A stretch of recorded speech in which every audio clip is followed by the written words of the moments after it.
अरे बहू, झाड़ू ऐसे नहीं लगाते हैं, थोड़ा जल्दी जल्दी हाथ चलाया करो, कोई काम ढंग से नहीं कर सकती है। सच कह रही है माँ जी, अब मुझे लग रहा है हाथ चलाना ही पड़ेगा। ये है सुमित्रा देवी और उनकी बहू गंगा। इन दोनों सास बहू की लड़ाई से शंभू तंग आ चुका था। क्या है माँ, आप दोनों की लड़ाई सुबह सुबह शुरू हो गई। मैं तो तंग आ चुका हूँ, मन करता है घर छोड़ के कहीं चला जाऊँ। आप लोग अपना अपना काम अलग अलग क्यों नहीं करती? अच्छा तुम ही दोनों बता दो कि मैं क्या करूँ तुम दोनों की लड़ाई से। घर छोड़ के चला जाऊँ या तुम लोग अपने में कुछ परिवर्तन करोगी?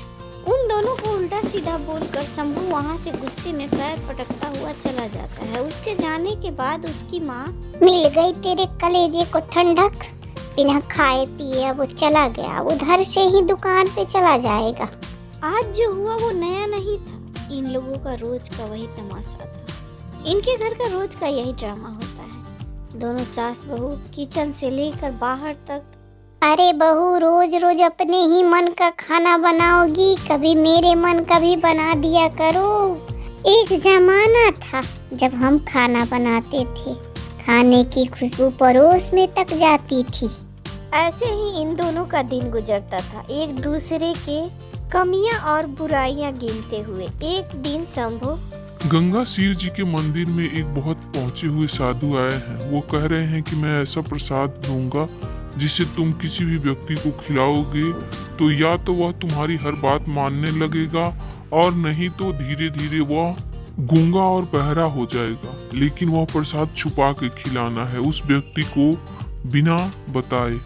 इतनी बातें सुनते ही गंगा, वो इतने पहुँचे हुए साधु हैं, बाकी भी लोगों की समस्याओं का समाधान करते होंगे वो। अरे हाँ हाँ, जो जैसा अपनी समस्या लेके जाता है वो सबका निवारण कर रहे हैं। कल तुम जाना मंदिर में ना, तो साधु बाबा से अपनी भी मनोकामना के लिए प्रसाद मांग सकती हो।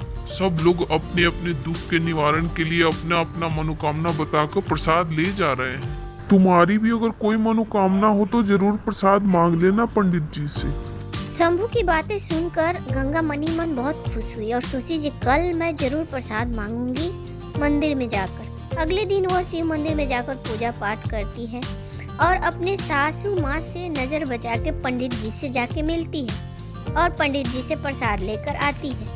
अब वो मनी मन बहुत खुश होती है कि 7 दिन में तो बुढ़िया या तो मेरी बात मानने लगेगी और नहीं तो गूंगी बहरी हो जाएगी। लेकिन साधु की बातें भी याद करती है कि तुम्हें उनका कोई विरोध नहीं करना है और छुपा के उन्हें प्रसाद खिलाना है ताकि वो जान न पाए। अब वो बुढ़िया की हर बात सुनने लगी थी, कोई जवाब नहीं देती थी। अरे बहू, मैं कब से चाय के लिए आवाज लगा रही हूँ और तुम यहाँ बैठे टीवी देख रही हो। जाओ जल्दी चाय बना कर लाओ।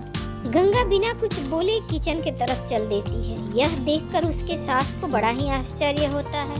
फिर अगले दिन, बहू आज खाने में ना मेरे लिए कढ़ी चावल बनाना, तुम लोगों को जो खाना है वो बनाना अपने लिए। ठीक है माँ जी, मैं कढ़ी चावल बना दूंगी, और कुछ अगर आपको खाने का मन हो तो बता दीजिए, मैं बनाऊंगी। गंगा के स्वभाव में परिवर्तन देखकर उसकी सास बड़ा ही चकित रहती है। क्या बात है, आजकल बहू मेरा कोई जवाब नहीं दे रही है, मैं जो कह रही हूँ वही कर रही है। गंगा रोज उसको प्रसाद खाने में छुपा के मिलाती है और खिलाती है और मन ही मन खुश होती है कि बुढ़िया तो कुछ दिनों की मेहमान है, उसके बाद तो ये गूंगी और बहरी दोनों हो जाएगी। उसके बाद तो इस घर में मेरा ही राज चलेगा। यह सोच सोच के खुश हो रही थी, तभी वहाँ शंभू आता है। गंगा आजकल तू बहुत खुश दिख रही है, क्या बात है? और माँ से कोई लड़ाई भी नहीं हो रही है? ये बात आप ठीक कह रहे हैं, और ये भी सुन लीजिए कि अब माँ जी से मैं कभी लड़ाई नहीं करूँगी, क्योंकि वो भी तो माँ ही है। मैं नासमझ थी जो माँ से लड़ाई करती थी। गंगा की ये सारी बातें सुमित्रा देवी सुन रही थी। यह सुनकर उसकी आंखों में आंसू भर आए और वो सोची कि बहू मेरे लिए कितना अच्छा सोचती है। मैं उसकी दिन रात कमियां ही देखती रहती हूँ, उसको डांटती रहती हूँ। अगर मेरी बेटी उसकी जगह होती तो शायद मैं ऐसा कभी नहीं सोचती। सुमित्रा देवी सोचती है कि मैं बहू से माफी मांगूंगी और अब अपने बहू को अपनी बेटी जैसा प्यार करूंगी। उसके बाद वह गंगा को बुलाती है। बहू मुझे माफ कर दो, मैं गलत थी, मैंने तुम्हारे साथ बहुत बुरा किया। मैंने तुम्हें कभी अपनी बेटी के जैसा प्यार नहीं किया। आज से तुम मेरी बहू नहीं, मेरी बेटी हो। सुमित्रा देवी अपनी बहू से माफी मांग रही होती है, तभी वहाँ शंभू भी आ जाता है। ये सब देख अपनी माँ से वह क्या बात है माँ, आप इससे माफी क्यों मांग रही हैं? यह रूप आपका तो मैं पहली बार देख रहा हूँ। हाँ बेटा, मेरी आंखें खुल गई है। मेरी बहू साक्षात लक्ष्मी है। मैं ही बेकदर थी जो उसका कभी कदर नहीं किया। मेरी बहू बहुत अच्छी है। अपनी सास की बातें सुनकर गंगा का मन भारी होने लगा और वह वहाँ से अपने कमरे में चली गई। बेटा, मेरे पास तो एक तू ही था। मैं सब कुछ तुम्हें ही समझती रही। तुम्हारे जैसा ही वो भी किसी की संतान है और वो अपने माँ बाप को छोड़कर मेरे यहाँ आई, लेकिन मैंने उसको कभी प्यार नहीं दिया। माँ आप रोना बंद करो, आपको अपनी गलती का एहसास हो गया ना। अब गंगा को आपसे कोई शिकायत नहीं होगी। उसके बाद वह कमरे में आता है। यहाँ आता है तो यहाँ गंगा भी रोती हुई उसे दिखती है। क्या हुआ गंगा, अब तुम क्यों रोए जा रही हो? क्या बात है? मुझे तो आप और आपकी माँ क्या, मुझे तो भगवान भी माफ नहीं करेंगे। मैंने इतनी बड़ी गलती की है। मैं उस साधु बाबा से जाकर प्रसाद लाई थी और वो बोले थे कि 7 दिन तुम चुपचाप उसको छुपा के अपनी सास के खाने में खिलाना। 8वें दिन वो गूंगी और बहरी दोनों हो जाएगी। अब क्या होगा? अब माँ जी गूंगी बहरी दोनों हो जाएगी। आज 6 दिन हो गया माँ जी को मैं वह प्रसाद छुपा के रोज देती हूँ खाने में। मुझे कोई उपाय बताइए, आप ही मेरे को बचा सकते हैं।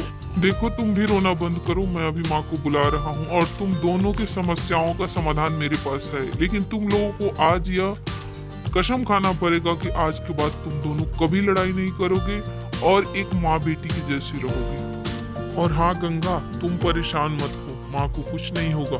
पंडित जी को मैंने ही ऐसा कहने के लिए कहा था। फिर क्या था, रोते धोते सास बहू दोनों गले मिली और एक दूसरे को माफ किया। उसके बाद सब शिव मंदिर गए, वहाँ पूजा पाठ किया और भगवान से अपनी गलती के लिए क्षमा मांगे और बोले जी हे महादेव, हर भटके हुए को सही राह दिखाओ। बेटी श्रद्धा और सब्र से भोलेनाथ पे विश्वास रखो, चमत्कार अवश्य ही होगा। दोस्तों, अगर कहानी पसंद आए तो प्लीज़ हमें सपोर्ट करें। हर हर महादेव।